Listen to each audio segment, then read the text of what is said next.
নজর রাখবো যে খবরের দিকে। এবার নওশাদ সিদ্দিকীকে হুঁশিয়ারি ভাঙড়ের তৃণমূল নেতা আরাবুল ইসলামের। তিনি যেমনটা দাবি করছেন যে ডায়মন্ড হারবার নয়, ক্ষমতা থাকলে ভাঙড়ে লড়ে নিজেকে নওশাদ সিদ্দিকী প্রমাণ করুক, এমনটাই হুঁশিয়ারি দিয়েছেন তিনি। আপনাদের আবারও একবার জানিয়ে রাখবো নওশাদকে হুঁশিয়ারি তৃণমূল নেতা আরাবুল ইসলামের। তিনি যেমনটা দাবি করেছেন যে ডায়মন্ড হারবার নয়, ভাঙড়ে লড়ে দেখাক নওশাদ সিদ্দিকী, নওশাদ সিদ্দিকী প্রমাণ করুক ভাঙড়ে লড়ে। এর আগে নওশাদ সিদ্দিকী যেমনটা বলেছিলেন যে ডায়মন্ড হারবারে লড়বেন তিনি, এবং সেই তারই প্রেক্ষিতে এবার আরাবুল ইসলাম তিনি কিন্তু হুঁশিয়ারি দিচ্ছেন নওশাদ সিদ্দিকীকে। দেখবো কত বড় হিম্মত, এমনটাই দাবি করছেন আরাবুল ইসলাম। ক্ষমতা থাকলে ভাঙড়ের মাটিতে লড়ে নিজেকে প্রমাণ করুক নওশাদ সিদ্দিকী। নওশাদকে হুঁশিয়ারি আরাবুল ইসলামের। কি বলেছেন আরাবুল ইসলাম প্রথমে শোনাবো আপনাদের।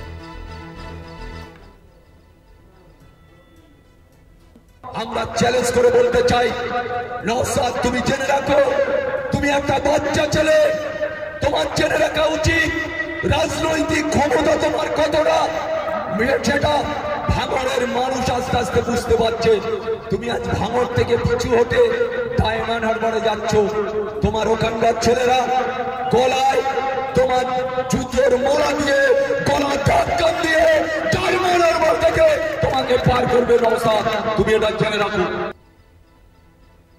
আপনারা শুনলেন আরাবুল ইসলামের মন্তব্য, আর এই মন্তব্যকে সমর্থন করেছেন শওকত মোল্লা। তিনি ঠিক কি বলেছেন শুনুন। ওদের নেতারা তো কালকে বলেছে এতদিন ভাঙড় কাটিয়ে আমাদের নেতা দিল্লি কাঁপাতে যাবে। দিল্লি তো দূরের কথা, দিল্লি এখন দূর। 2024-এ যে ঠেলাটা দেব তৃণমূল কংগ্রেসকে, সেটাকে সামলে উঠুক না পিসি ভাইপো।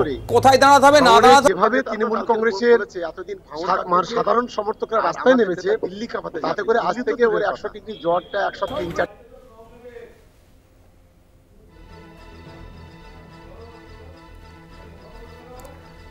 আপনারা শুনলেন তৃণমূল নেতার বক্তব্য, আর এর পাল্টা দিয়েছেন নওশাদ সিদ্দিকী। তিনি ঠিক কি বলেছেন শুনুন। আরের আতঙ্কে এখন থেকে তো কালীঘাট থেকে ভাঙড়ের এই দাপুটে নেতা একসময় কাঁপছে কেন? গতকাল আমাদের ভাঙড়ের নেতৃত্বরা জালক জমায়েত করে দেখিয়ে দিয়েছে, এতে ওরা ভয় পেয়েছে, সেই জন্য ভুল বকতে শুরু করেছে। এই তো সবে শুরু হচ্ছে। নওশাদ সিদ্দিকী কোথায়, কার বিরুদ্ধে, কখন দাঁড়াবো, সময় কথা বলবে। যেমন দাঁড়াতে চলেছি আগামী দিনে অভিষেক বাবুর বিরুদ্ধে, সময় হয়তো দেখবেন 2026-এ ওই ধরনের কারো বিরুদ্ধে আবার দাঁড়িয়ে গেছি। আর বিষয়ে বিস্তারিত জানবো, প্রতিনিধি রয়েছে আমাদের সঙ্গে জাহাঙ্গীর হোসেন। জাহাঙ্গীর, কর্মসূচি যেখানে হয় সারা রাজ্যে হয়, সেই মতন ভাঙড়ে হয়। আর সেই মঞ্চে বক্তব্য রাখতে গিয়ে ভাঙড়ের প্রাক্তন বিধায়ক তথা ভাঙড় পঞ্চায়েত সমিতির সভাপতি আরাবুল ইসলাম তিনি বলেন যে নওশাদ সিদ্দিকী ডায়মন্ড হারবার নয়, ভাঙড়ে তুমি একবার দাঁড়িয়ে দেখো, প্রমাণ করে দেখো, এবং ভাঙড় যদি দাঁড়ায় তাহলে ব্যাপক হারে লিড দিয়ে রেখে দেবে। অর্থাৎ 2019 লোকসভা ভোটে 1,10,000 ভোটে ভাঙড়ে আজ তৃণমূল সেই সময় জয়লাভ করে। নওশাদ সিদ্দিকী এমনই চ্যালেঞ্জ করেন যে যদি পুনরায় ভাঙড়ে দাঁড়ায় তাহলে ভাঙড়ে তাকে গোহারা করে ভাঙড় থেকে হারিয়ে বিদায় করে দেবে নওশাদ সিদ্দিকীকে। তবে এই পরিপ্রেক্ষিতে পাল্টা নওশাদ সিদ্দিকী তিনিও বলেন হারের আতঙ্কে কালীঘাট থেকে ভাঙড়ের নেতারা কাঁপছে।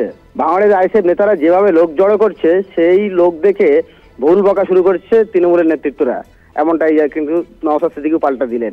তবে এই আরাবুল ইসলামের বক্তব্যের পূর্ণ সমর্থন জানালেন বিধায়ক শওকত মোল্লা। ধন্যবাদ জাহাঙ্গীর।